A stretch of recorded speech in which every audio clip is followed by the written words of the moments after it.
The world of Amaranthe is a beautiful place. Sandy shores reach out into the deep blue of the crystal ocean.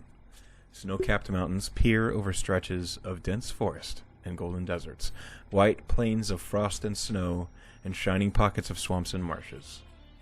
The skies dance with dragons and beasts, and the lands are worked by mankind and monsters alike. The scars of battle and wasted lives are apparent across the countryside, and many towns lie as ghosts, empty or abandoned. Necromancy is a strange art, terrifying yet powerful, turning the bodies of those we once knew into puppets of a wizard's will through the creative bending of magic. It is often the source of fear or even misunderstanding. For thousands of years, with the lack of divine intervention, people were forced to be resourceful. Necromancy was the only path through which magic recovery was possible, and its effects proved most robust and terrifying. Wizards who let their ambition and greed overpower their morals raised armies of the dead and used them to overthrow cities and nations. The country of Ceres nearly fell. The day of the fall came. The landscape was wiped clean of the dead. Skeletons and wights instantly burned in holy fire as the commanding power of the Raven Queen washed across the land. The necromancers fled, many of them cleansed of their strength, and for the first time in centuries, the night was silent. The gods retook their place. The mornings were greeted with holy magic. Mankind looked to the skies again with new hope, as the gods they had read about and heard stories of their whole lives were answering them, answering each and every one of them loud and clear. A new wave of paladin orders and temples, and all of the divine's names spread by the wanderers and the refugees, sprouted across the world, and the time-forgotten practice of divine healing was remembered. A century passed. As the landscape has continued its recovery, new and troubling issues arise. A tentative Cold War brews between the floating lands of Zephyr and the Arcanatech nation of Ceres, and the world is slowly but certainly being separated to two sides, as new technologies and their abilities seem to outweigh the practical ease, yet complexity, of old magics. But our story does not look to these countries or even their problems. In a world filled with stories, Amaranthe always has a tale to tell, of life and death, of heroes and villains, but not this one. Instead, this story focuses upon a young dwarf as he follows a caravan up the long, winding road north towards the small port town of Farum. The town of Farum is an interesting sight. As the cobbled path leading to the front gates passes underfoot, you see trees along the road gently wavering in the breeze. It's a beautiful day, late in the afternoon, and as you approach, the rich smells of bread and fresh fish fill your nose. The sounds of business at the docks resounding throughout the streets ahead of you. You take in the sight of the small town, and at a distance, Farum appears short and stalwart. Its perimeter is guarded with well-built and maintained stone walls, decorated with battlements and machicolations. The gray stone barriers are bastioned with towers at each of the corners, and despite the clear care for their maintenance, signs of damage are still visible. The gates are open, and beyond that gatehouse you can see the peaking towers of the Marigard Academy, fortified as well as the town itself. What do you do? I'm off to the races, hi? I suppose so. Are you in a hurry? No. I'm seeing the world. There's so many different styles of living. That much is for certain. As you're walking along the road, you can see all sorts of merchants and farmers, peasants and adventurers like yourself, all headed to and from Farum. This road is busy.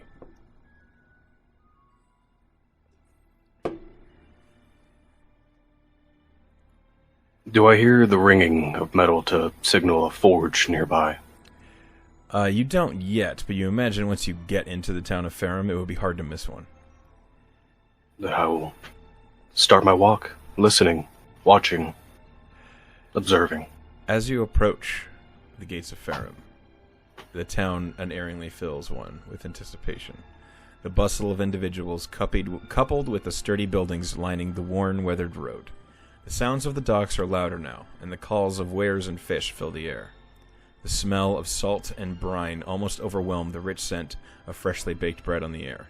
And among with it, you can smell the acrid carbon scent of burning steel. There are certainly blacksmiths and forges lining the main stretch here.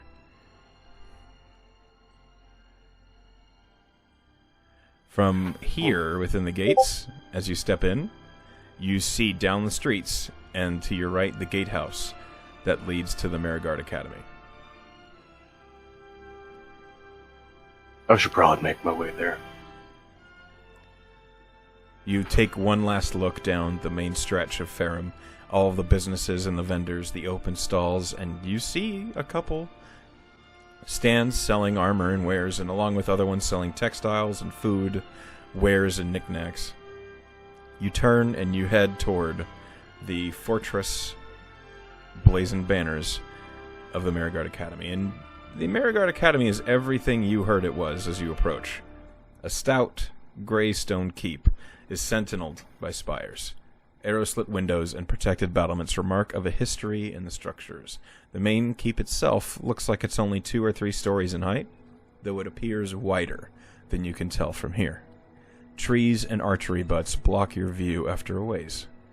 To the sides of the stone path ahead, you see the grounds of the academy are well kept. Flat stretches of grass that appear tended to either be careful hands or by the horses you hear chuffing and pacing within a large stable to your right.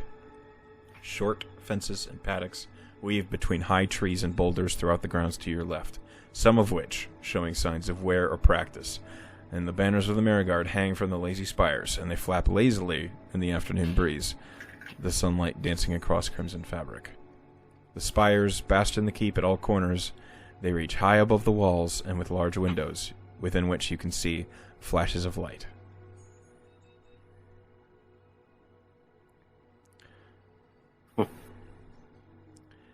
The training yards on the far side you hear are roaring with a symphony of effort. Clashing blades and shouted commands echo.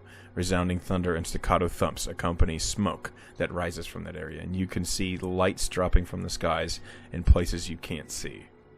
You take a deep breath now that you're inside the gatehouse, and the air is much cleaner than it was closer to the docks. You don't smell much fish here.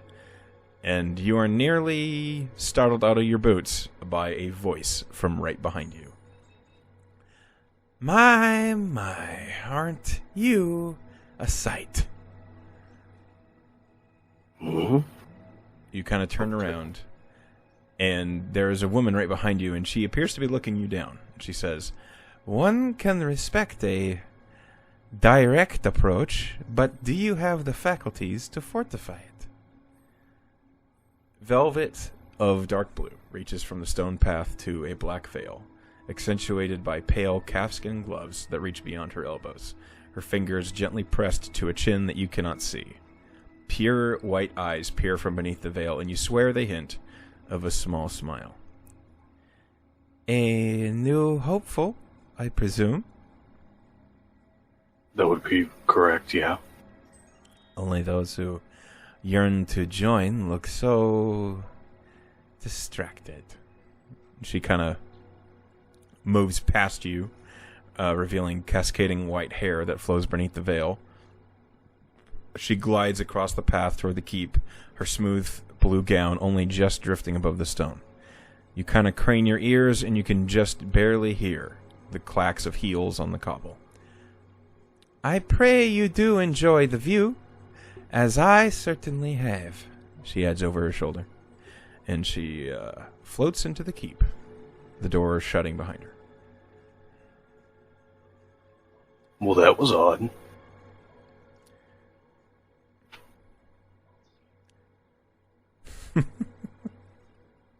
I'll make my way in to find a place to sign up. Okay. When you enter the keep, you are greeted with noise and banners. The entry hall is well lit, and you see a number of candles lit along the walls to the sides. Artwork of individuals of all races, each bearing all manner of equipment and expressions in their own portraits, stare at you expectantly. The sounds of conversation fill the entry hall in front of you, and you are immediately presented with a dwarf seated at a wide desk in front of you. Thin spectacles hang atop a scarred nose, and a wiry gray brow furrows underneath thick salt and pepper hair, drawn into braids that lace behind him. He finishes a note that he's writing and looks up to you, beard and mustache braided with beads, lightly tapping against the desk as he speaks. Greetings, and welcome to the Merigard Academy. How can I help you? My name is Thormir Amaranthe. I've come to take the exam to become part of the Merigard Academy. Ah, a new recruit. Let me tell you, it's been too long since we've had the fellow dwarf. Do me a favor and sign this ledger here. And he pushes a ledger across the desk toward you. Sign it with the full name, Thormir Amaranthe. Okay.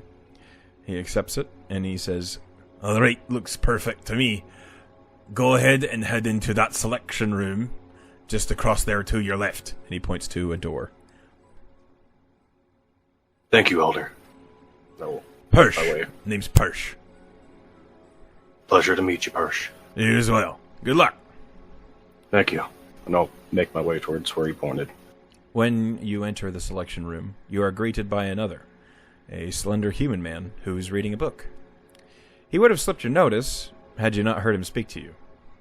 Clean-shaven, with alert eyes that while he might be smiling, they are not. Ah, welcome. A prospect, I hope. By all means, take a look at the table and choose by which means you would like to be trained. If you have any questions, I would be happy to answer. My name's Maxwell. Pleasure to meet you, Maxwell. I am Thormir. Honestly, I'm glad to see you. Now take a good look, and I have all the answers to any questions you might have as to the trainings. I'll take a quick look across the table, see what all styles there are of testing. The table before you is sturdy wood, but it is laden. You see, left to right, an assortment of equipment, each with a small inscription detailing the training course provided and the instructor. A two-handed axe lays across the table, shining, sharp, and new, a haft of well-oiled hickory. The inscription, Barbarian, Tauren. Next is a well-made flute, its fittings silver and glistening, labeled with Bard, Tally. Then a small, ornately crafted crossbow, small enough to be used with one hand, labeled Blood Hunter, Nile. A box with holy symbols of each deity, many you don't even recognize, labeled Cleric, Treat. The list goes on, equipment for any possible training routine, ending finally with a well-made brass-lined tome, labeled Wizard, Tabernacle. I'll clink my gauntlet against the one saying for fighter. You glance down at the one listed for fighter. It is a long sword, a finely crafted one with a pointed pommel and a ringed crossguard. The name, Fighter Illerad.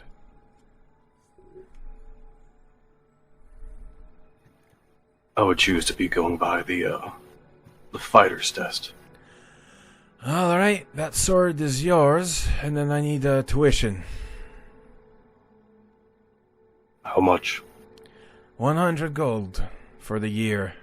Should you fail your trial, you'll have to pay that tuition again if you want to try again. Okay.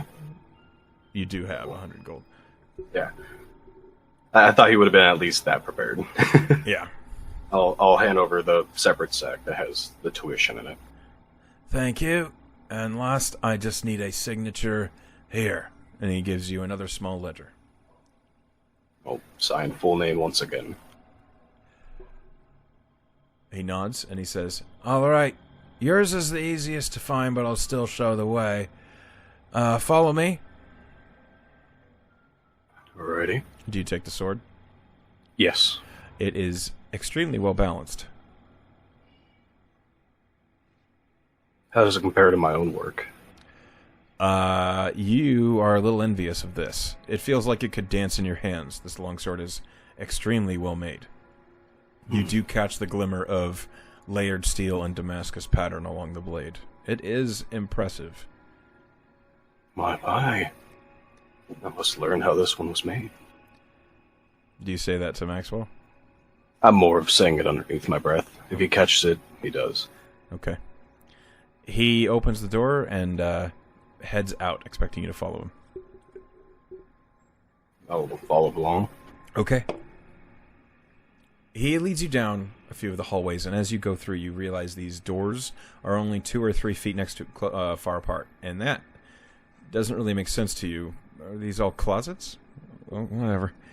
You move down the hall closer to where Persh is sitting, and then he sits outside a door, and he says, "This one's you. First impressions matter." Right. Thank you very much. Of course. and he kind of pushes the door open. I'll give him a small head nod and walk in. Through the door, you see a vast stone room. The room is easily 2 or 3 stories high, with a hexagonal pit cut into the stone floor nearly 20 feet across. Your ears ring with the sounds of steel on steel as 2 combatants are struggling within that pit. You kind of glance away from the pit for a moment.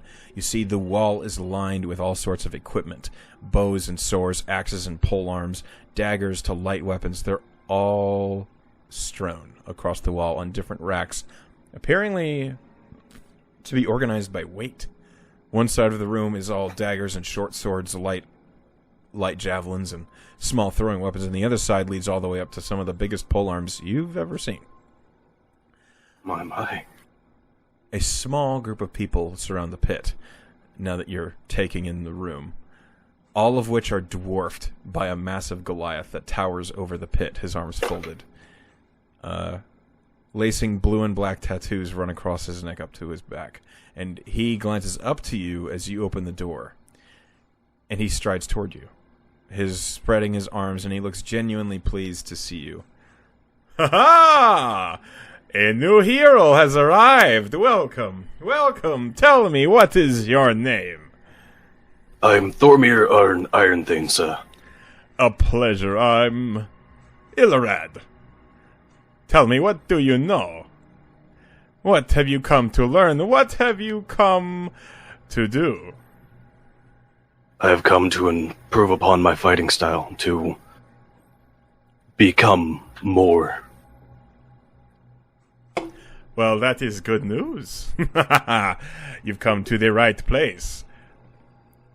Welcome to the Marigard. We shall see over the next year just how potent your arm is and how skilled you are in the head. He kind of taps you on the head with a gigantic finger as he says it.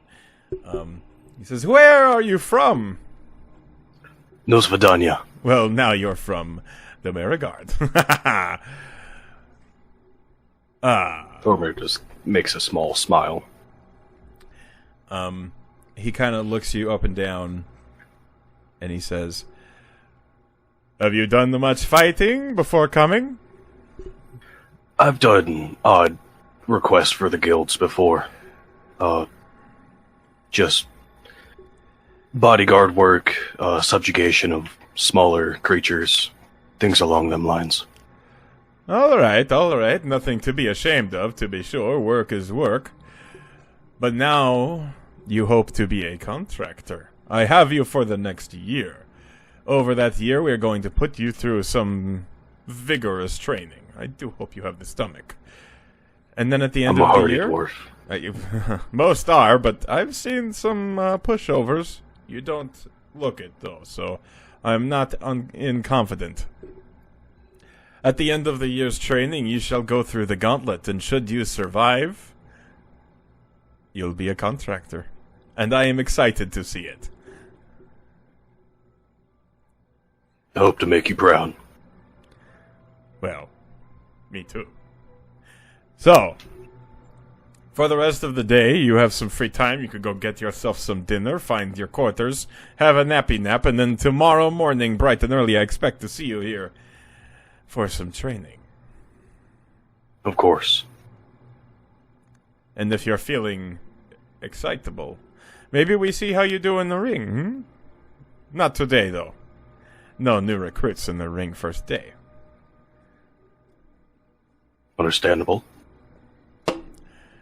Anyway, any questions you might have, I am here to answer.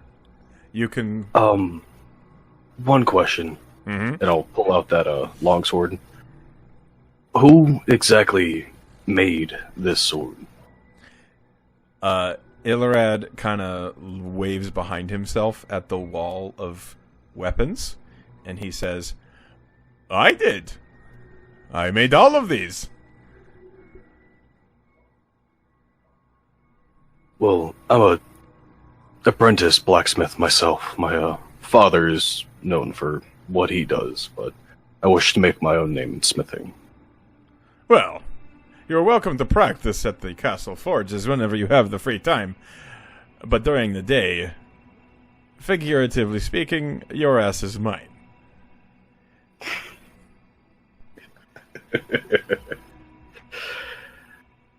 Thank you. Of course. And perhaps if you impress me, I could show you a few tricks of my trade.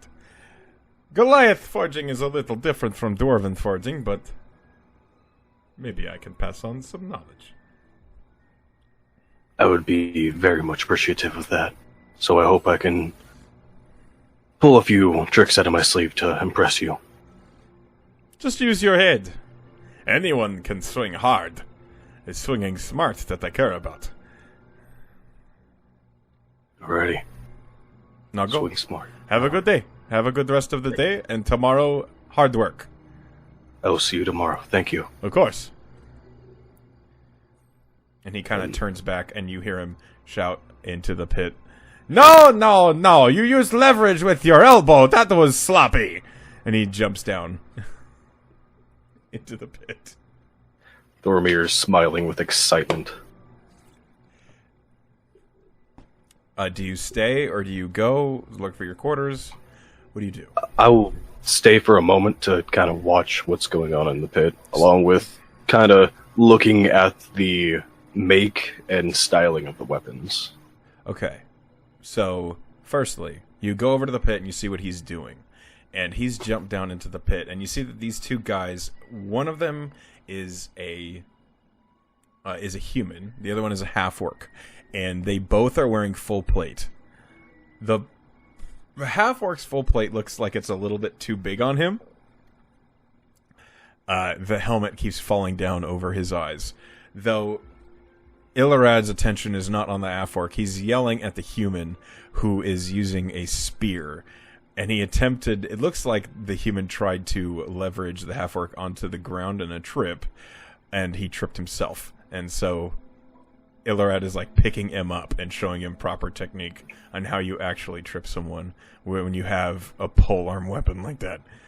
And it's amusing because you get the impression that Illerad has a sense of humor. He has that like calm confidence of someone who knows he could kill you, so he doesn't have anything to prove. It's very like it's hard not. It brings a smile to your face. But at the same time, it gives you a little pit in your stomach. I'll make a mental note of that. Don't fuck with the teacher. He's a big dude. There's two of you standing on your shoulders wouldn't reach his height. He's a big Goliath.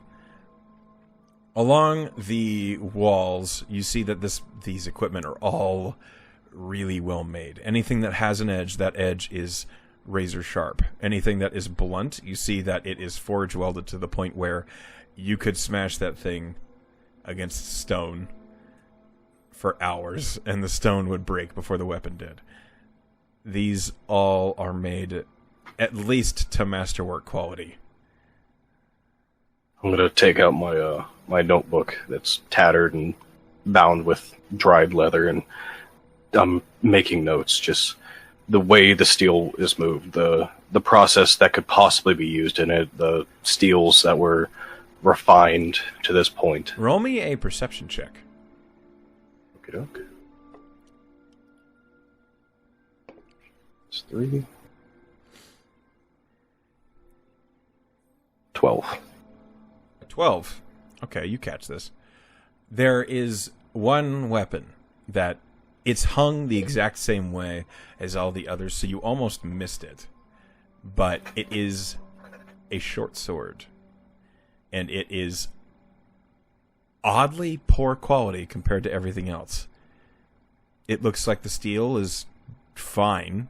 It looks like it's sharp, but it is nowhere near the level of craftsmanship and make as the rest of the weapons on this wall. Do I see any forge markings on it, like an initial or an insignia or something of that sort? No, you do not see a maker's mark. It just looks like a plain short sword. It looks like the sort of short sword that would be standard issue to any soldier. Peculiar. I'll make a note of that on the side. Maybe something to ask later in the year. Perhaps.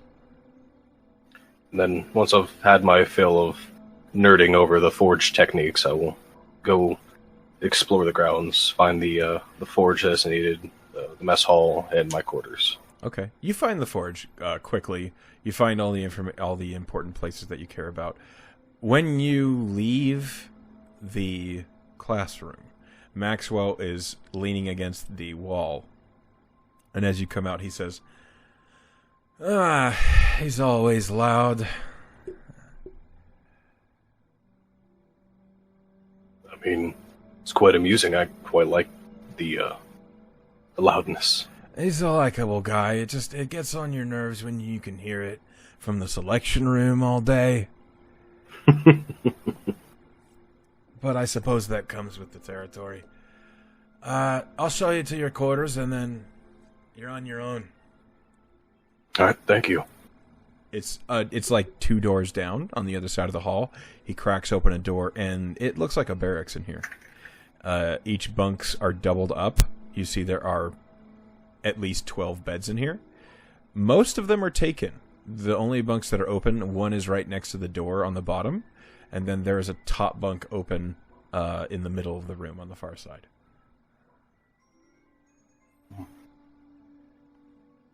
Is there names on each one, or is it just pick and take? You don't see any names. All right, I will turn to Maxwell. Am I assigned a bunk, or do I just find an empty one? No, you just pick a bed and fall in it. All right, I'll take one more towards the back of the room. Okay, so you take the open, there are beds that are occupied, you see that the beds that are taken, they have, equipment strewn on them, or the curtain around the bed is drawn, things like that. People have done something to signify that their bed is taken. There are only 2 bunks that are clearly not occupied.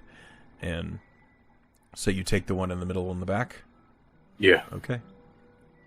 You do so. Oh, I'll take out my own sword and kind of just place it on as a marker and then go explore. Okay. You do your bunk has a footlocker and a dresser for you to keep your things in. Nice. Okay, so you're gonna go explore the castle. Mm-hmm. The first thing you find is the mess hall. It's behind Persh in that main entry hall, and the mess hall looks like it used to be a great hall. It looks like the sort of room that a feudal lord would use for their announcements and feasts. There are long tables that run along the inside of the room, and then there is a raised stage with a long table, and you see there are 14 places at that long table. 14 chairs, anyway. And then all the tables across the middle of the room have long benches, and they seem to be at that compromising height for a dwarf or a gnome to sit at comfortably, and also a human to sit at comfortably, so no one's comfortable. That being said, everything looks like it's well made. It's a well-furnished dining hall, and you see that the artwork depicting battles, and there is one enormous tapestry across the inside wall, and it shows a massive asteroid falling down next to the nation of Terracona. You've seen this art before. It's a famous artwork's depiction of the fall.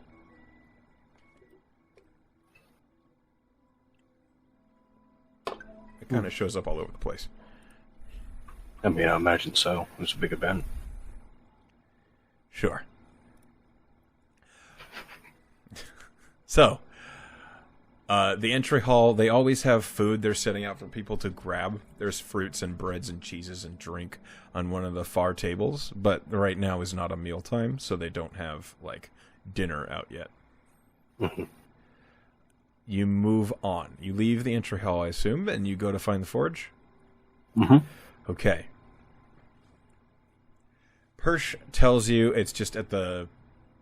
If you leave the castle, the actual castle, it is built into the far tower by the stable.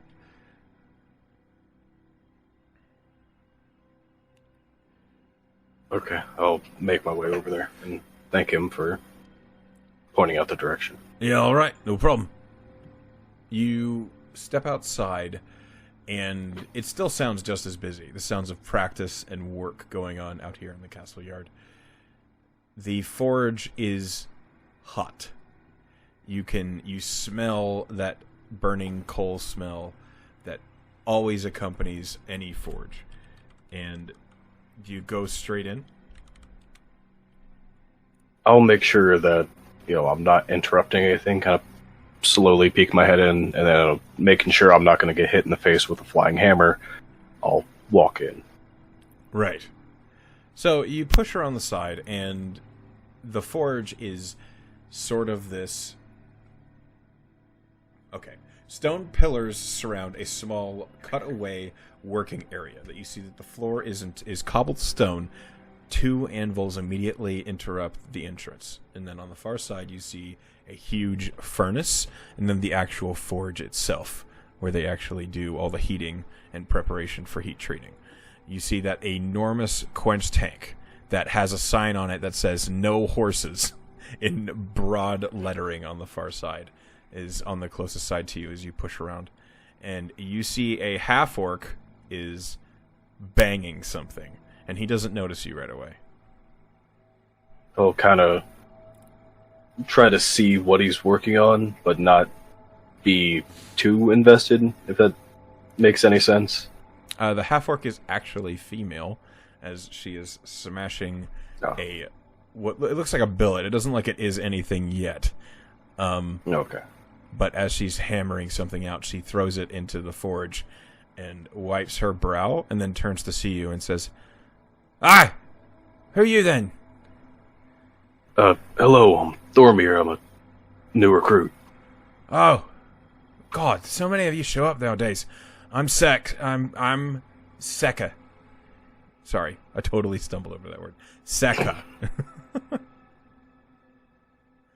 Pleasure to meet you.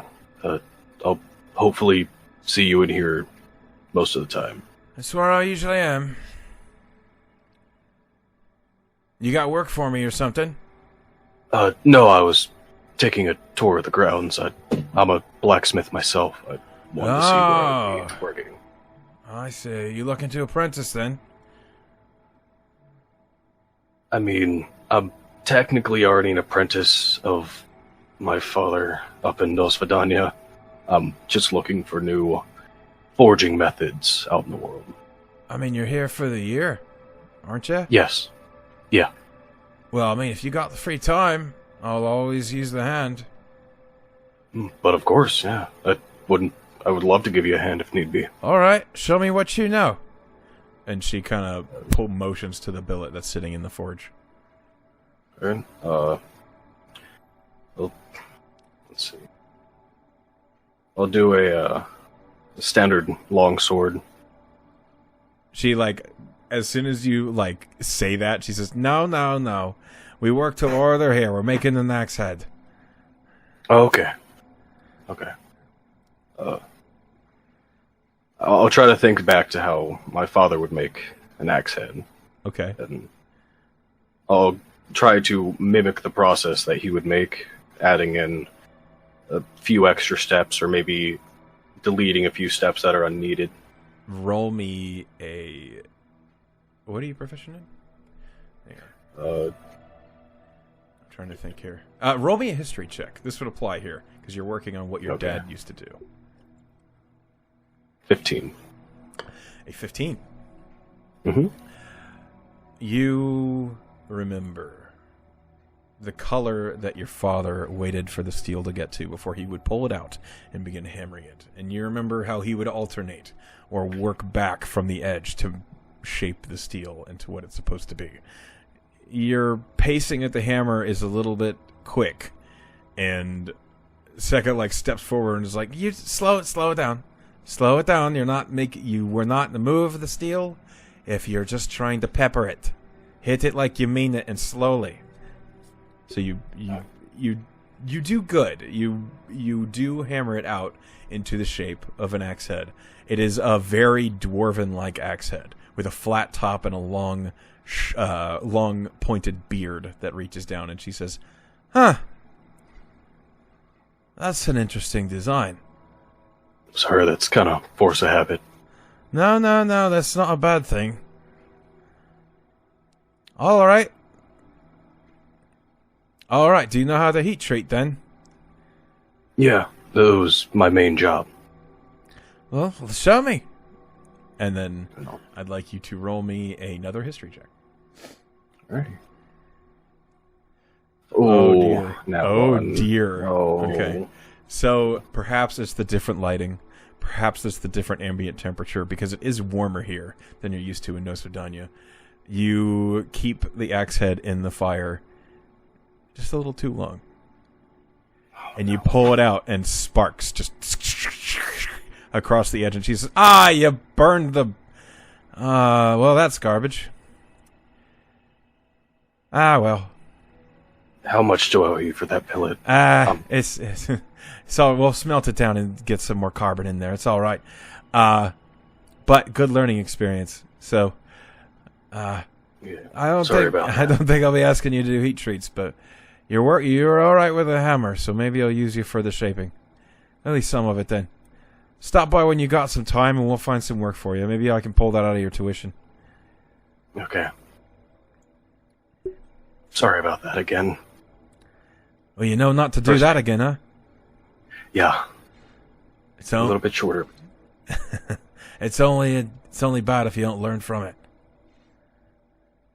No. Take out my notebook real quick and write down a note. Don't heat treat as long in this forge. And shut it, rebind it, and put it back on my pouch. Thanks. I'll see you next time. Thank you. Have a wonderful evening. Yep, get out of here. I got a lot of work to do. Understandable. She pulls out out some more ore and throws it into the furnace to make a new billet. I feel like such a dude. I say, "Oh, that was my main job." Completely shits on it. You burn it. That's yeah. Oh boy. Fucking D&D. Okay, Right. so Dur. it's now late evening. The sun is set.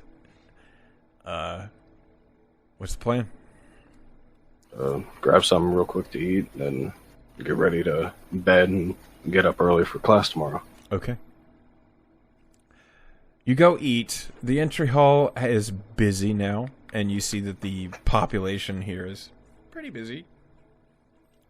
There's more people here than you might have seen at a guess, but there are a lot of training courses. You do eat. The food is not fancy, but it tastes really good, and it's basically like what was available at the market thrown together by the castle chefs, and there's a lot of it. So we'll say it's kind of a hard crust bread and a really thick beef stew.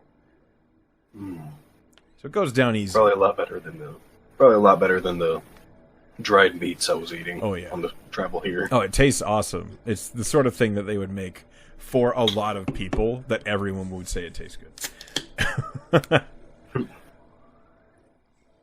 Okay. So, you go to your quarters and you go to sleep. Go ahead and roll me a wisdom saving throw. Oh boy. Okay. What's my +1? Okay. 13. 13. Yeah, you're excited. The anticipation of finally getting some real training in from From someone who seems like they know what they're doing in a new place, far away from home, it seems like you're actually going to get to start getting somewhere. It's exciting. But you you swallow, you push down that excitement, and you manage to get yourself some sleep. You wake up the next morning bright and early to the sounds of the other recruits or trainees or students, you don't know how long they've been here, are getting up and getting themselves kitted out and ready. I'll get myself ready, make my bed, throw on my armor, and strap up and get ready. No one really seems to talk to you as you're getting ready. One dwarf kind of shoves past you with an elbow as he moves out the door, and he kind of gives you a high-nosed sneer, like a "Huh." But he moves on past you and leaves. Thormir will swallow the impending comeback he had. Too early to be starting fights. Just get ready for the day. Okay, so you get kitted out. What is your kit? I have, I believe, medium armor, a greatsword, and a warhammer. Or sorry, I have chainmail. That's heavy armor. Okay. Yeah. So I'm a big clanky boy. You pull the chainmail up over your head. It's kind of like putting on the most awkward sweater in the world. But you've done it many times. You know the tricks to sliding it on. Making sure my beard's out of the way. Yeah, no one laughs at you because they're all doing the same shit. There's one human that you see. You think it's the same one who was in the pit, who's struggling into full plate armor. And while the other half-orcs might have been too big on him, this plate armor is clearly too small for this human. You see he's like struggling with the harness and the straps, but he does eventually get it on. But you see that like where the clasps are supposed to completely cover his torso and pull the steel closed, it's just it's not. There's like Do I see a way I could fix that? Like just, not without improper putting on, or no? Not without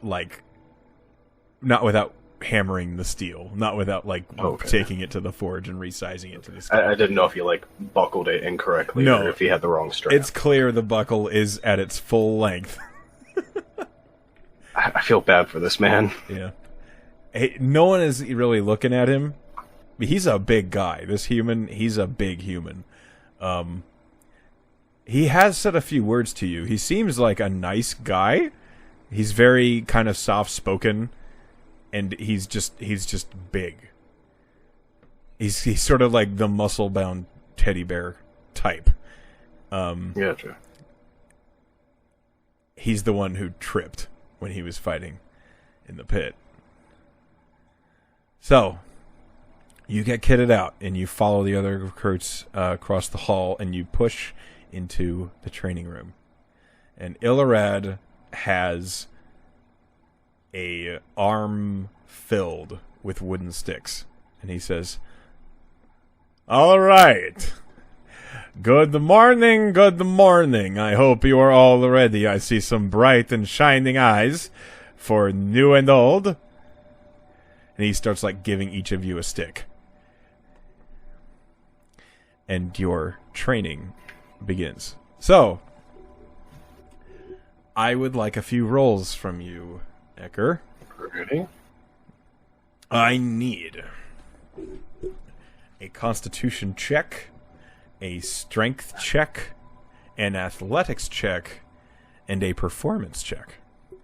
Okay. Here is the constitution check, 18.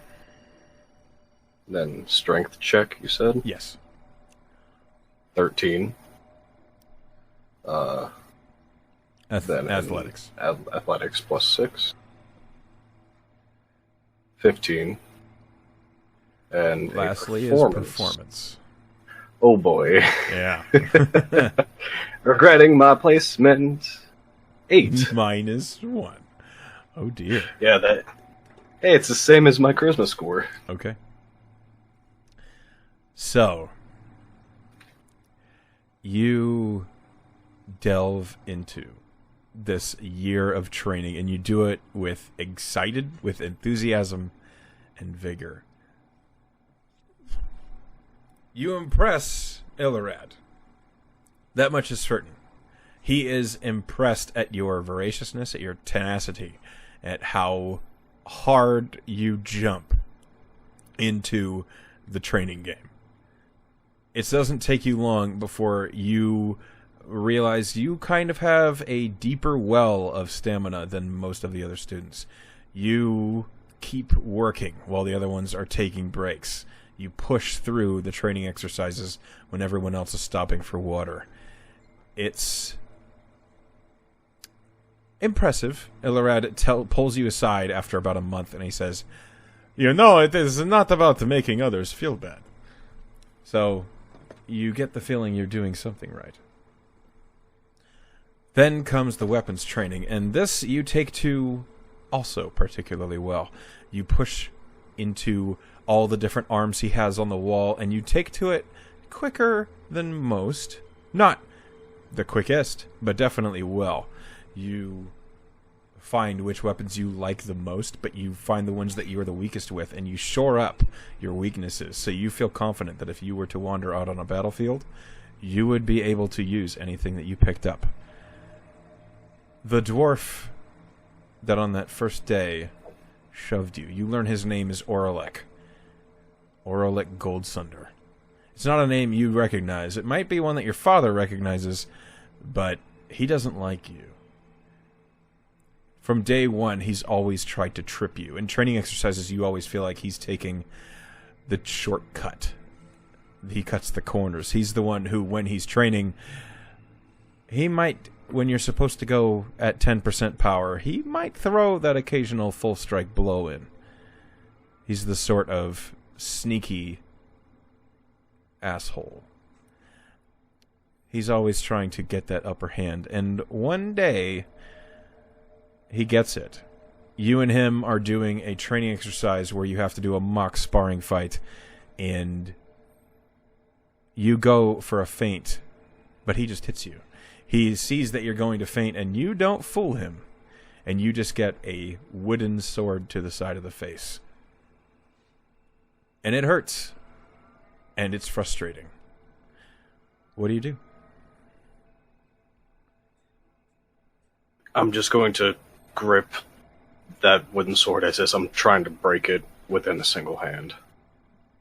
Just grit my teeth. You're going to swallow it? Don't say anything. Just going to swallow it. Okay. It's not worth it. He's not worth the trouble. Okay. You choke it down.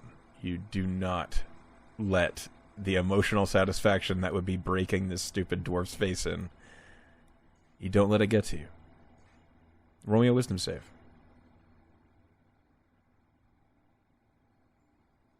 Ooh, it's +1. 18. You have full control of yourself. For a moment, you feel your blood pressure spike, and you want to just smash that sword over his stupid face. And you let it go. You relax. And Illerad claps. He applauds you. And he kind of sets a hand on top of Oralek's head, and he kind of says, "That was dirty. I saw it. I think you and I will spar for a while." Illerad and Oralek begin to have a sparring battle, and it is kind of painful to watch. Because Illerad doesn't ever go full power. He doesn't ever, hit him. He doesn't ever hit him, actually. He just, in the most brutal and technical way possible, makes everything Oralek tries to do feel embarrassing, humiliating, and painfully pathetic. The dwarf goes for a full, raging swing at Illerad, obviously full power, and Illerad just parries it lightly to the side and slaps him on the back of the head with the hilt of the weapon. He, like, whips around him, and the dwarf comes raging up with, like, a rising slash. And Iarlaid just sidesteps it. And this Goliath is huge. And he's moving with grace that is kind of weird to see in something that big.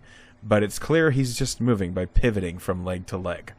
And it does not take but 1 minute before this dwarf is red in the face and frustrated and on the verge of tears. And Iarlaid kneels down next to him, and you hear him, he's whispering something. Do you want to roll a perception to hear what it is? Yeah. Go ahead. Perception is +3. 16. It's hard to hear. You do catch a few of the words. The gist of what you hear is basically no leader under Iarlaid's training would ever attempt to do a sneak shot on one of their own team members. Things like that. And a minute later, Iarlaid returns to you, and right before he begins to talk to you, the dwarf throws his weapon down and walks out.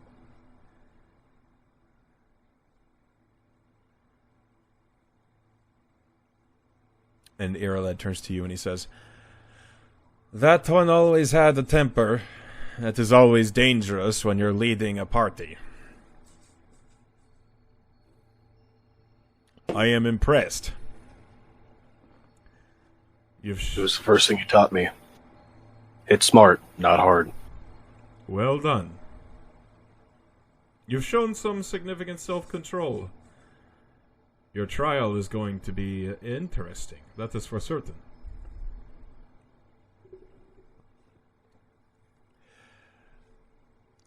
The next day continues as the following days.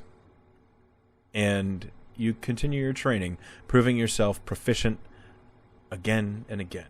And after a year, you learn that you are to be the spear point, the point for your team to rally behind. As a contractor, your job is to be the fist, to be the shield, to be the sword, the one in the front.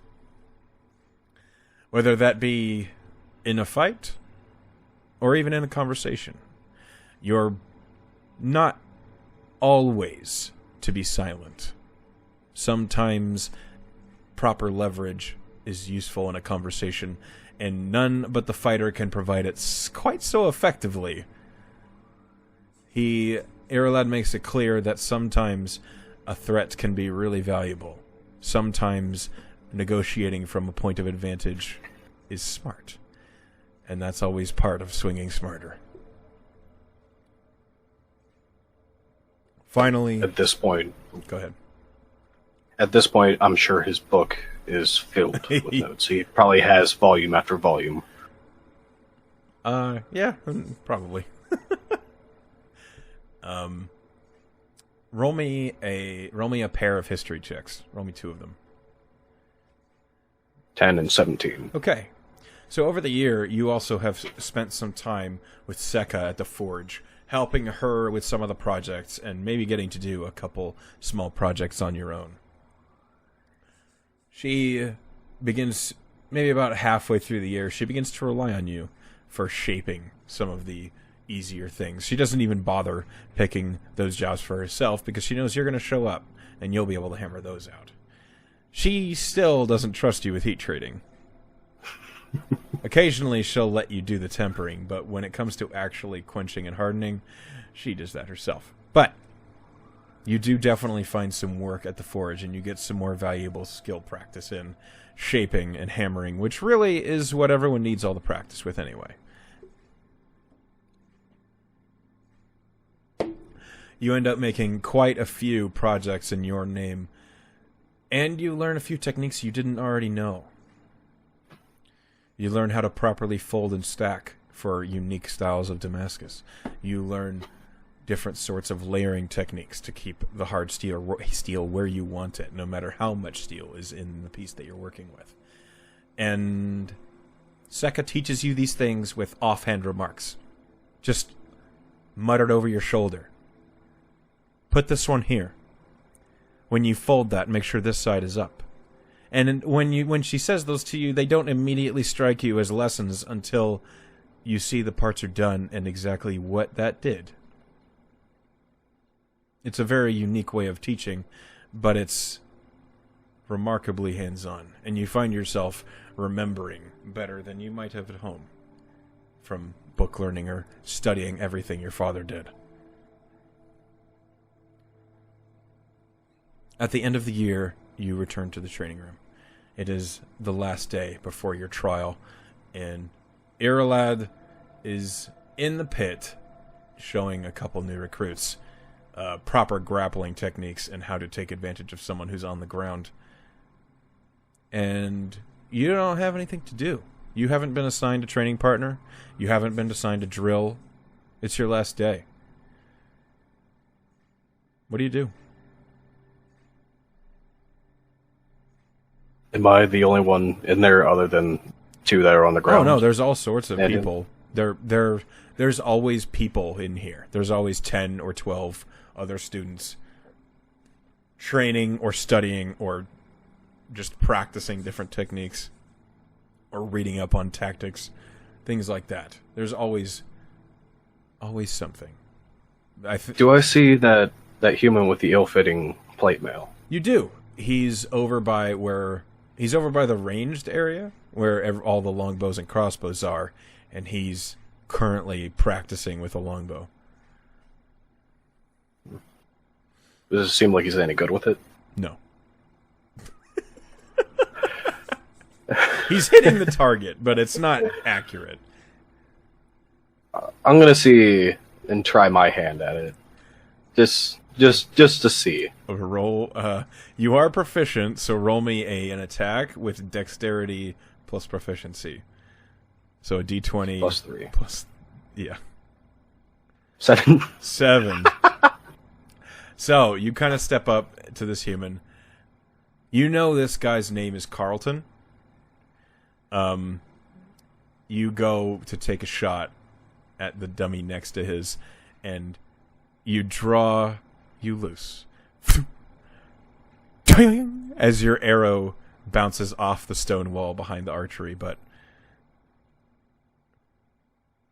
Carlton doesn't say anything. He just keeps drawing, aiming, and loosing.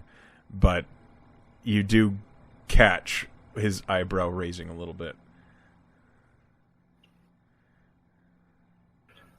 You can't always make the first shot. Or at least, I can't. I have the same problem. Don't worry. He tries again, and he does hit the target this time, but it's on, like, the outermost ring. It's not a good shot. Can I use a perception check, or maybe even use a history check to kind of remember back to our teachings with the bows? Like, is there anything that he's doing maybe improperly? You're gonna try and look over his technique? Yeah. Yeah, roll me a history check. Okay. This is stuff you've already 14. been taught. 14. So he's still wearing his full plate armor, and it's clear that he can't pull the bow into the perfect position in front of him. He's like drawing, and it's at like a slight angle, so he's not getting a full draw because his left arm is crooked just a little bit to make room for the armor. What was his name again? Carlton. Hey, Carlton. Seems that your plate mail is giving you a little bit of a hassle. Oh, yeah, you're telling me. This has been... it was a gift from my father, and it's really not comfortable. This whole year has been just a mess trying to make this work. I understand holding sentiment upon, material pieces, especially if they're given to somebody that you care for. But that shouldn't cost you your grade or your life. I mean, I can hit with a sword good. It's just... It's this stupid bow, man. I can't get it down. Well, your armor's kind of making you tilt the bow in an unnatural way. Well, I can't pull my arm any farther. Maybe you try taking it off and seeing if you can shoot a little bit better that way. Maybe. All right, will you unclasp this? Yeah. And he starts. I'll give you a hand. I'll start dismantling the stretch straps. Yeah. You get his left arm and the left pauldron off of him. The armor is well made, but it's clear it was not made for him. It's not poor quality. It's fine steel. And now that his left arm is free, he still has the chest plate on, but his left arm is just in the gambeson that you wear underneath. And he can move it freely now, and he tries again. He hits the target. Not a bullseye, but he hits it much better than he had before. Now that he can fully extend his arm, and he says, "Oh, well, I mean, I can't. If we're in a fight, I can't pull off the arm every time." Maybe we should take a walk to the forge. Maybe we can get this tailored a little bit more to you. Because this was not made for someone of your build. Okay, all right. And he bends over and picks up the arm guard and the pauldron, and he vambrace, and he follows you. I'll lead him over to Sek. Sekka looks up and says, "Oh, what's all this then?" We got a guy here who is using ill-fitting armor, and it's kind of hindering his performance. Maybe we could add on some plate. I've seen him around. He's been here for a while. Why haven't you come sooner? You know, I never really noticed just how much it was hindering him. I didn't know why he kept it. All right, let's take a look. And she kind of looks over at the armor and the guy, and she says,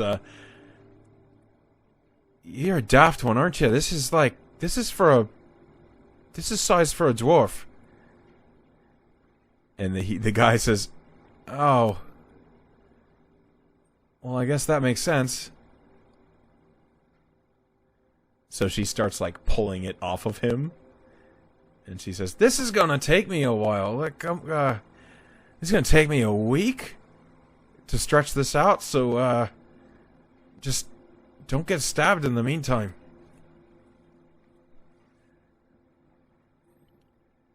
Thormir, you want to give me a hand with this?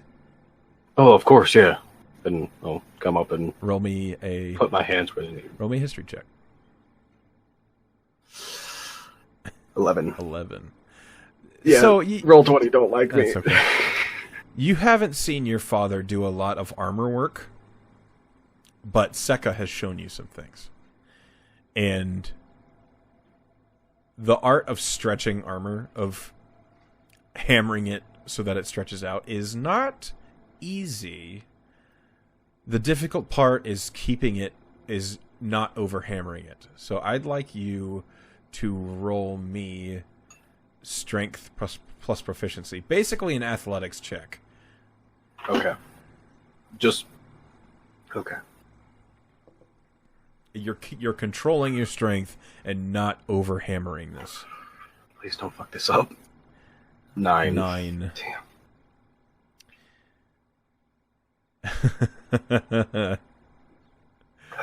Please tell me Sekka catches my bullshit.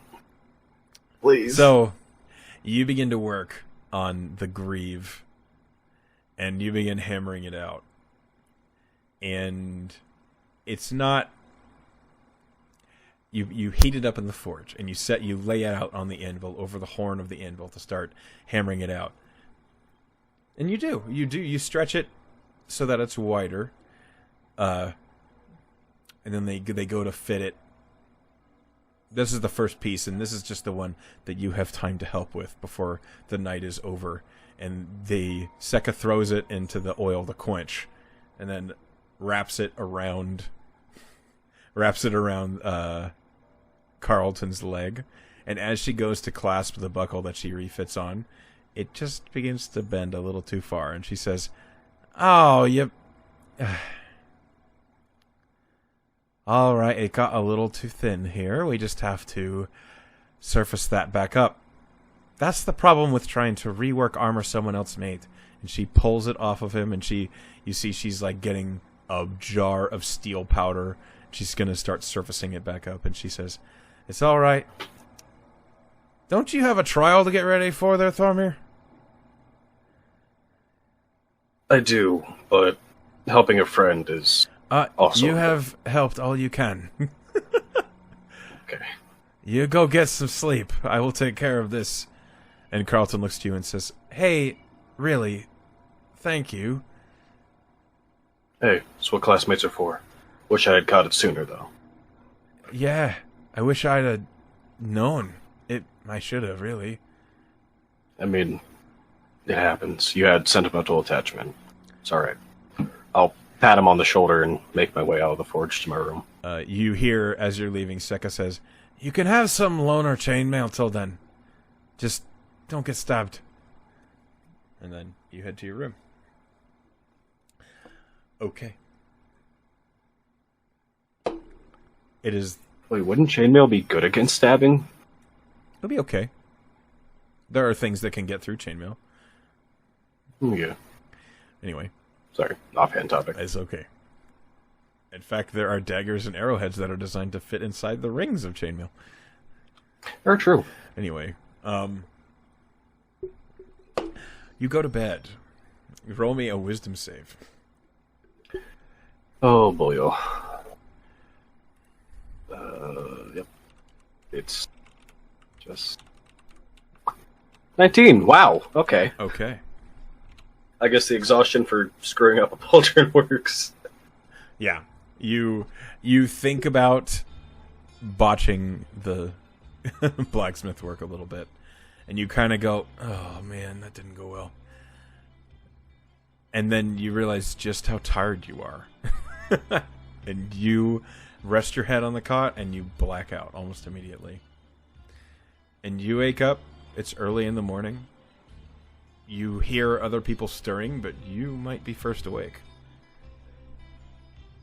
I'll get up quietly. Okay. You wake up quietly. It's not... It's not hard to be quiet. I mean, you've moved around quietly in here before. You've got no problems just getting out of here. Go ahead and... No, what am I doing? Sorry. You go ahead and you get ready and you head toward the classroom. You push open the door. The room is different. It's not the same classroom as it was. You see that the pit is still there, but it's also much bigger. You see that whoever has been working in here has made it much higher. The walls are much higher, and you see Illarad is leaning against the wall as you step in, and he says, It is about time you woke up. Did you forget today was your trial? How could I ever forget? So, a lot of the other trainers like to set up all sorts of elaborate puzzles and questions and riddles and all those nonsense, but let us be honest. We are fighters. And so, we shall fight. Not me, yet.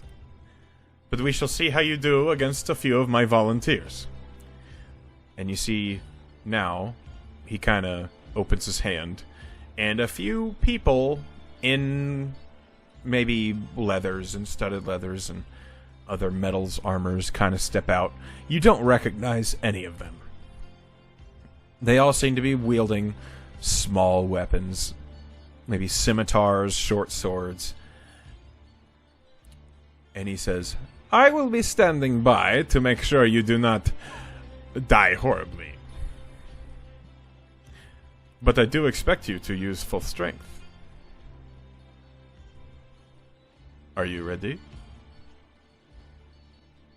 I believe so. Arm yourself. I'll go grab the greatsword, that I got on that first day, or the longsword I got on that first day. Are you using the longsword? You using it two-handed? Yep. Okay. Would that count as a greatsword, or should I just use the If you use the warhammer no, advantage? if you use a longsword two-handed, it does 1d10 instead of 1d8. Okay. That's the only difference. Okay. You do see that the longsword, there is no maker's mark on it, but right above the crossguard on the blade is a very finely stamped symbol of the Marigard, of the three prongs. And that's it. That's the only hint of maker on it. Do you step into the pit? I do. You jump down, and you hear Illarad say, "Well, come get me when you're done." And he steps through a door. 3 of these fighters jump down into the pit. You don't recognize them. 2 of them are human, and 1 of them is an elf, and they draw weapons. And they just kind of grimace at you. Maybe they're excited to fight you, maybe not. But let's roll initiative. 10. 10 on initiative. Okay. Mm-hmm. That's not too shabby. Okay, it's better than him. Okay, it's better than him. Okay, you go first. I rolled 2 2s and a 5.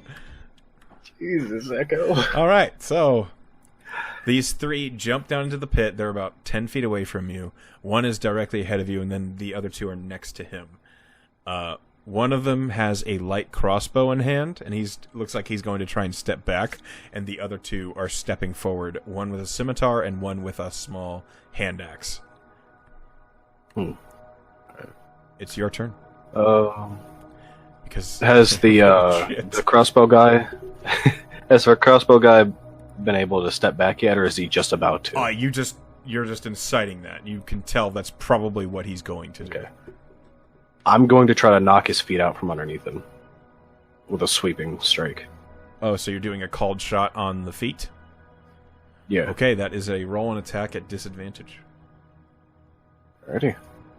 My attacks are +6. Are you a battle master fighter? I don't know. It didn't let me pick yet. Oh, that's right. You're only level 2. Sorry. Never mind.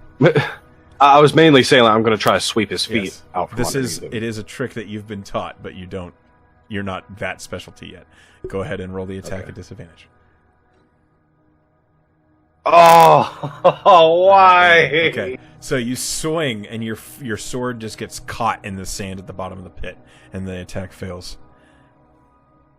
Dang it.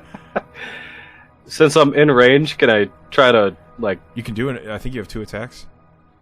Yeah, I have... No, I don't have 2 attacks yet. I have 2 weapon fighting, so I can, like, bash him Yeah, with my fist or you something. can totally punch him. So, yeah, I'll try to do that. Try to daze him with my fist in the mouth. Roll that attack. That is... +6, alright. 11. 11. That hits. Oh, wow. This guy does not have much armor. 5 damage. Okay, you step up, and it's like he's looking down at your sword that's stuck in the sand, and he's like, ah! And then right in the face, and he's like staggered back by the sudden blow. You said 5 damage? Mm-hmm. Okay. That hurt. It's a static 5. All right. It is his turn. You stepped up to him, so he's in melee. He doesn't want to try and shoot you in melee, so he's going to step back. Do I get attacked? You do get an attack of opportunity. Yay! Because he does not have a melee weapon on him, and he doesn't feel like trying to brawl you. So he's going to take the risk. I'll take a swing. 25! Yeah, you hit. That's 1d10 plus my strength mod, 4. 13 damage. 13 points of damage. He So you bring the sword rising up, and it clefts him straight up through the gut and to the chest, and he immediately just and falls back and is prone, and he's not moving. I'll turn my attention to the next attacker. It is now the hand axe guy's turn, and he runs around to get behind you. He's trying to flank you, and he says, "Aye, that was bloody dirty!" And he is going to swing at you. Right.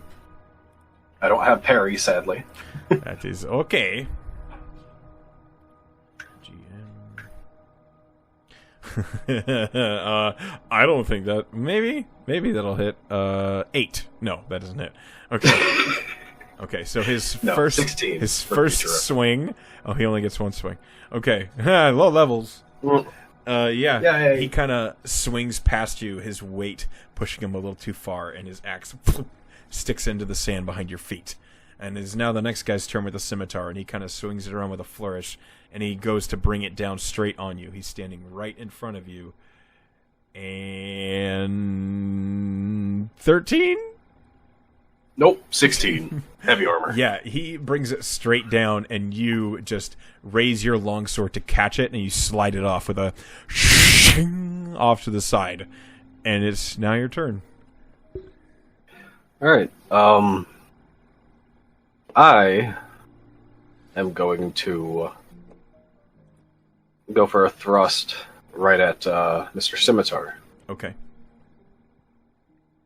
Back to D12. I can just do this. Ooh. 10. 10 does not hit. So, Darn. as you deflect his swing, you bring it up into a thrust, you stepping forward and forcing the point toward him. He manages to raise the scimitar in a batting motion like a... and then your longsword gets batted to the side, just barely missing his abdomen. Is the guy behind me with the axe still within melee? Yeah, it is a tight quarters right now. I'm going to elbow him. Okay.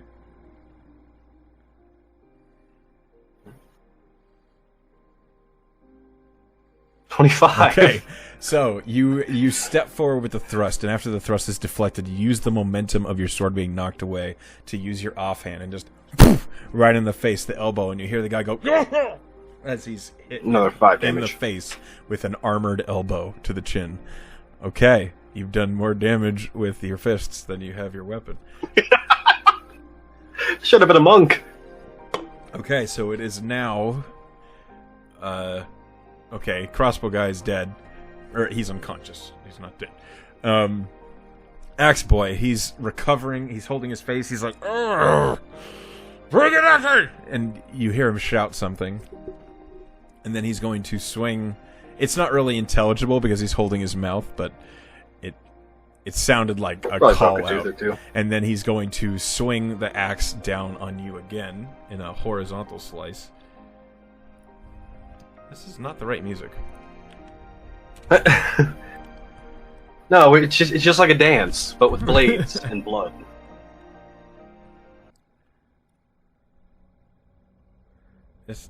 I mean, it's like those criminals who like to listen to classical music. Yeah, it sure is. God damn it. Sorry. You're all good. Okay, that's better.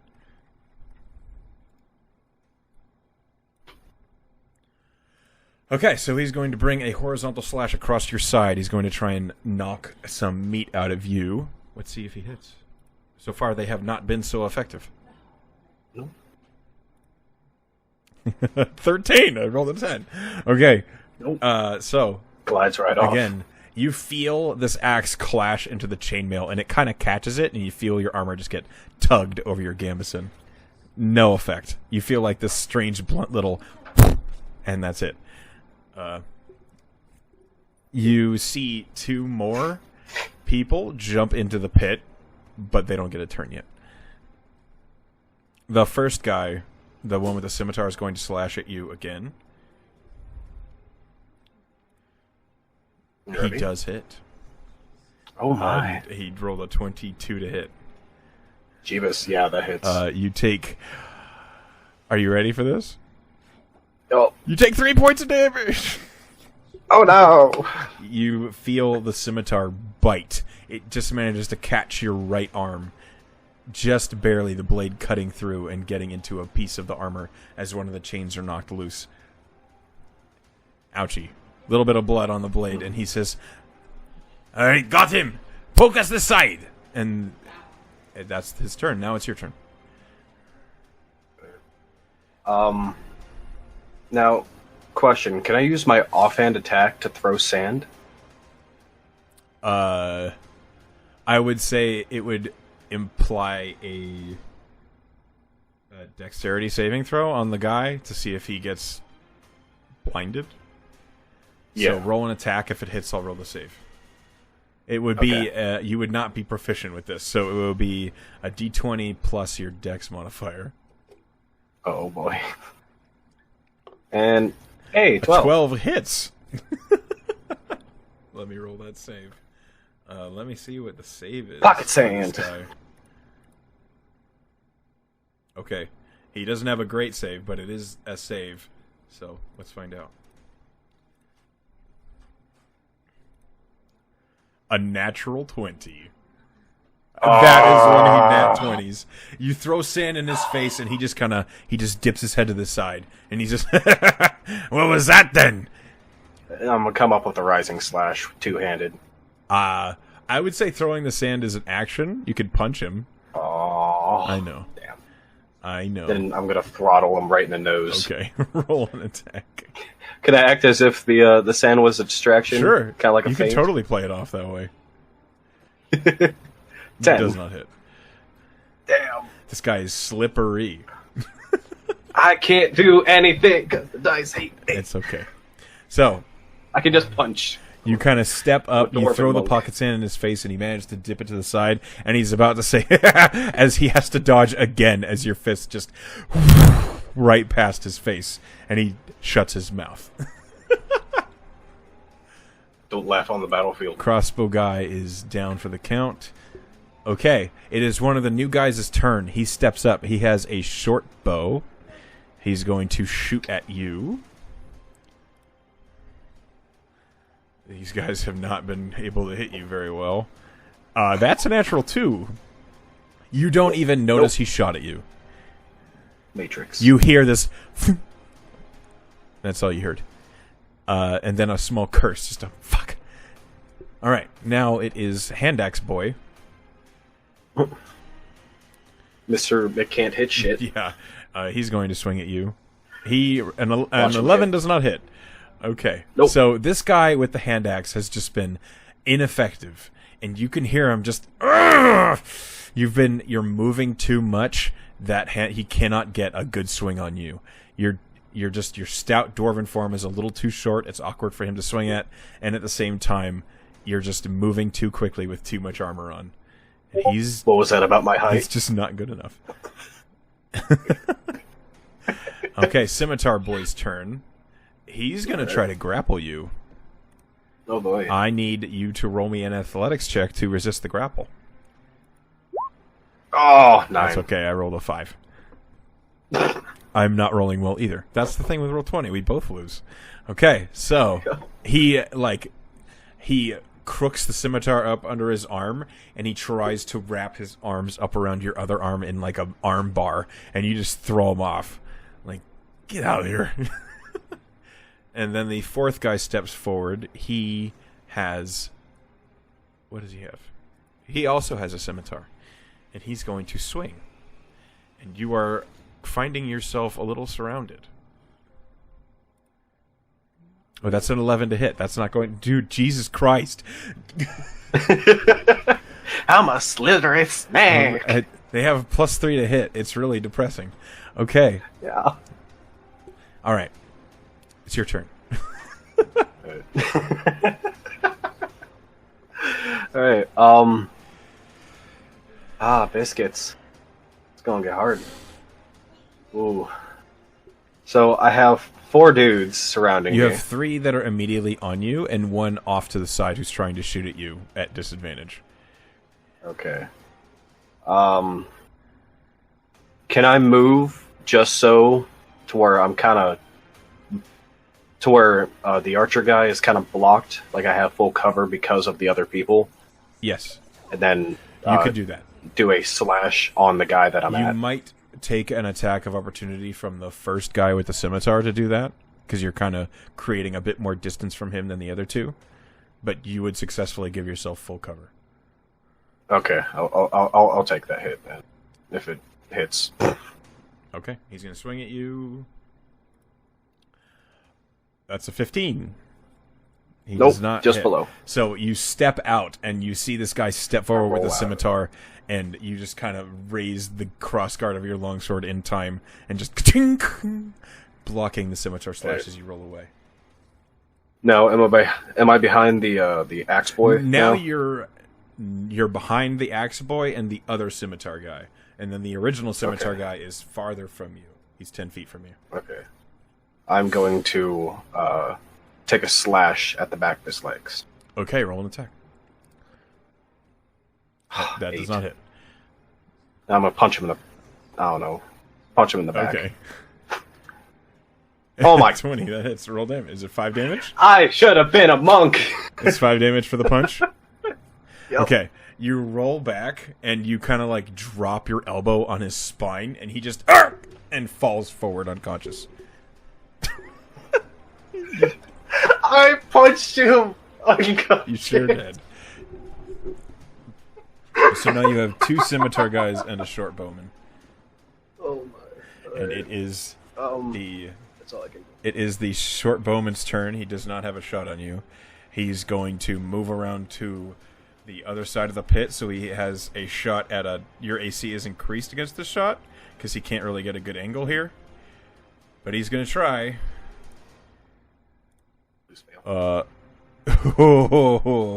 I rolled a 16, which would hit you, but you moved, and your AC was increased by 2. So Aha! your move saved you from that shot. An arrow like flits over the first scimitar guy's head and just right by you. It's like, hey, watch your shot! The first scimitar guy is going to rush forward to try and swing at you. I'm a slippery little dwarf. It's an 18 to hit. At long last! At long last! Alright. Scimitars like to hit me, apparently. That hit does 4 points of damage.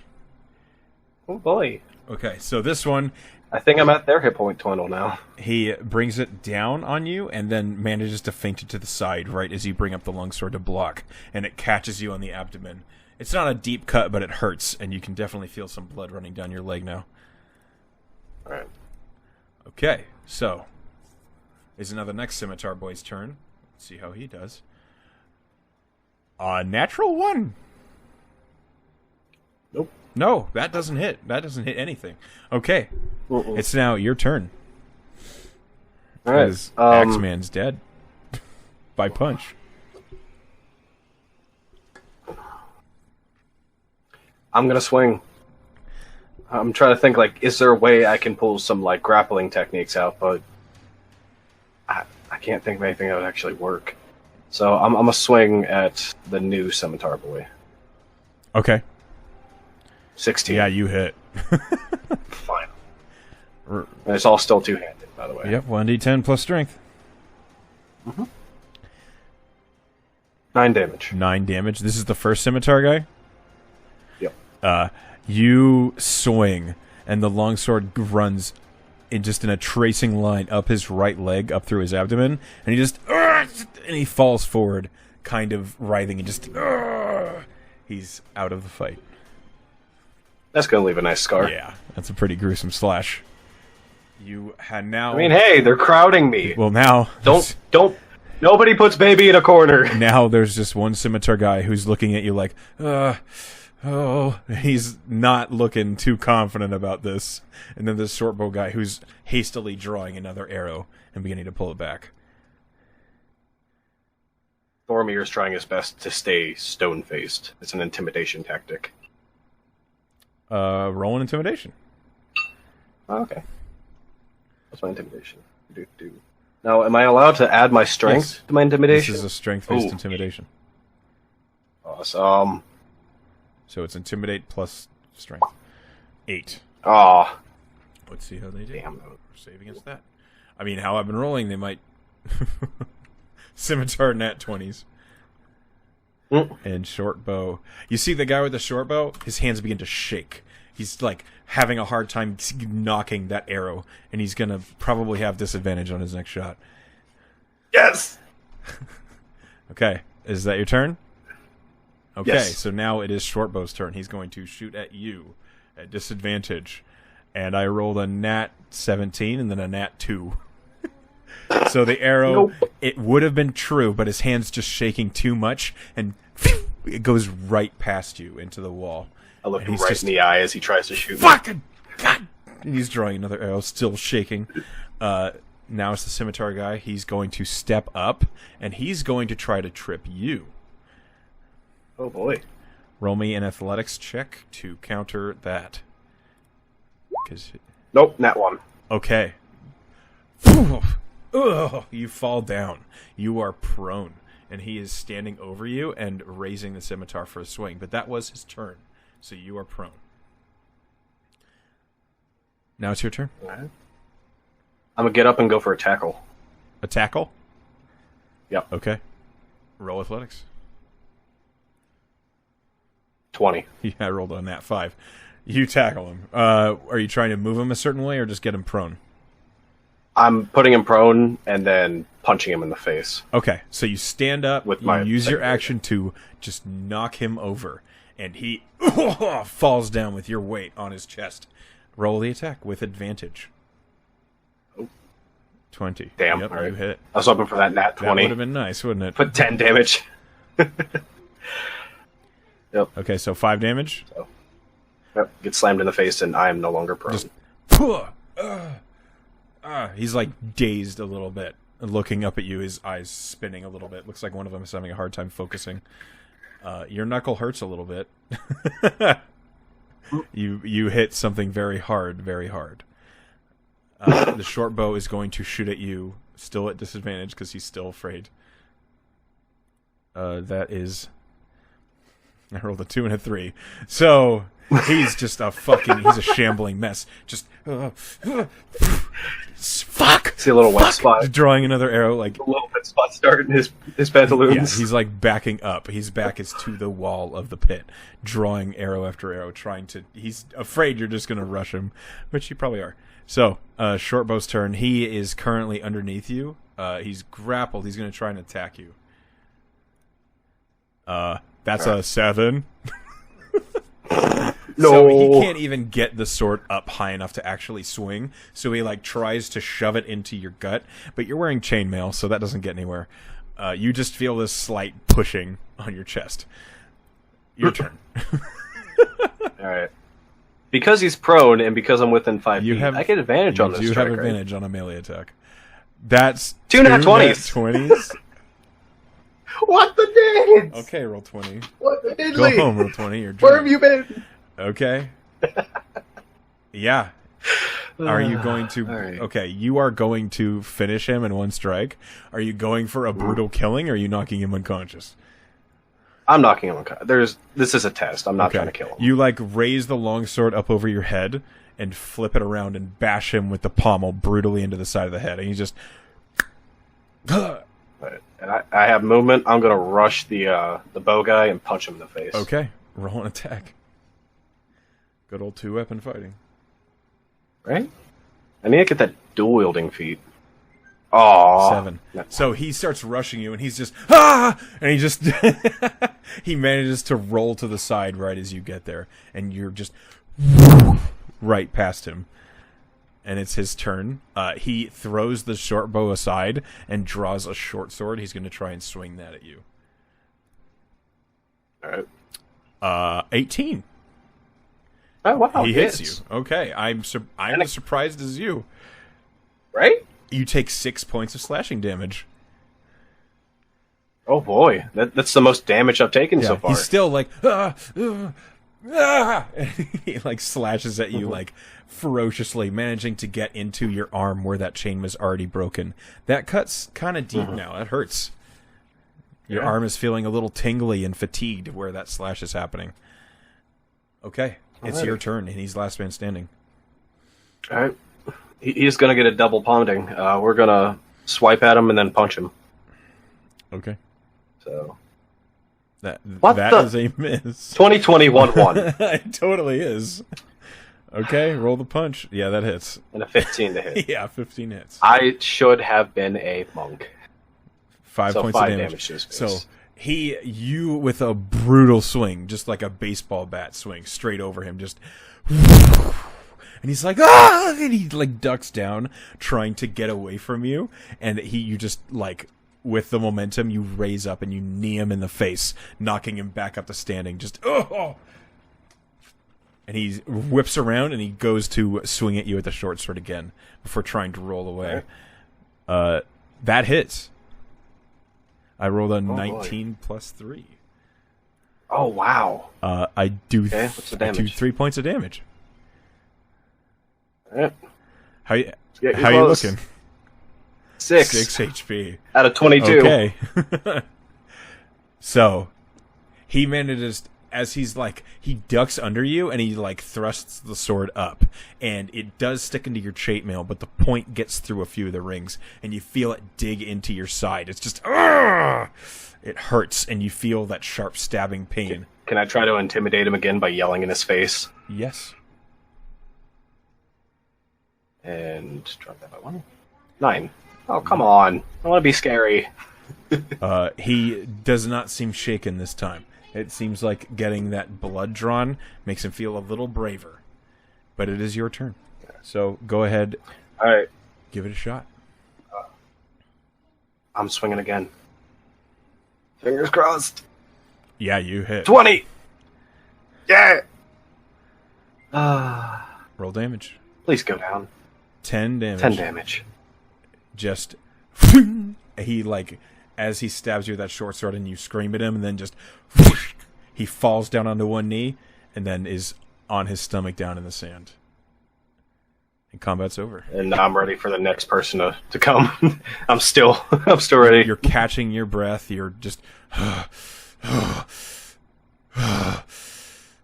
profusely bleeding across the ground. no more assailants are jumping down. And you hear a quiet, I am impressed. Illarad is looking down over the edge of the pit at you, and he says, You fought intelligently.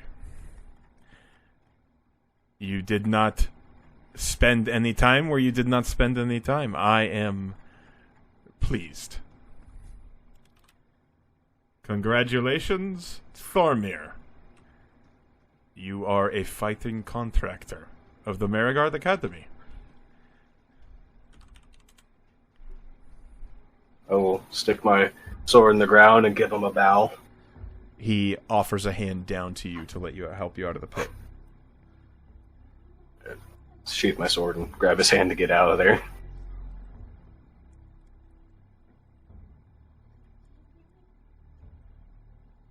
He helps you up, and he pats you on the back, and then in his other hand is a healing potion, and he, like, shoves it into your hand, and he says, You might want to drink that. Chugging.